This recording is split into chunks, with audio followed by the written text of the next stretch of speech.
Кийинки суроо таксыр. Азыр орозо кармаса болобу? Орозо кармаса болот. Биринчи, 4-чү күнү кармай бериңиз. Кайсыл айда эмне артыкчылык бар, мындай кармаса мындай болот, тигиндей кармаса тигиндей болот дейт го.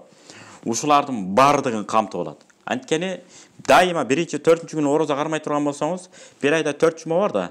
Демек сиз бир айда 8 күн орозо кармаган болосуз. Кандай гана амалдар сүйүнчүлөнбөсүн, кайсыл айга монда, кээ бири заиф болуп, кээ бири хасан болуп, кээ бири сагык болуп, мындай тартыш болуп калып атпайбы? Ушуга болбой эле биринчи, 4-чү, кээ бир агаларды билебиз. Коллегаларымда билем, иштешкен бир агайлар бар, тааныган агалар бар, инилер бар, бүт тааныйбыз. Ушулар дагы эмне кылат? Дайыма байкайбыз. Биринчи, 4-чү күнү дайыма орозо кармоону өзүнө адат кылып алган. Ушул да эң жакшы адат. Ошон үчүн биринчи, 4-чү күнү орозоңузду кармай бериңиз. Боло берет. Болгону жума күнү кармабаңыз. Жума күнү кармай турган болсоңуз, анда 4-чү күндө кармашыңыз керек. Анан жума күнү кармайсыз. Же болбосо жума күнү кармап туруп, эртеси 6-чү күндө кармашыңыз керек болот.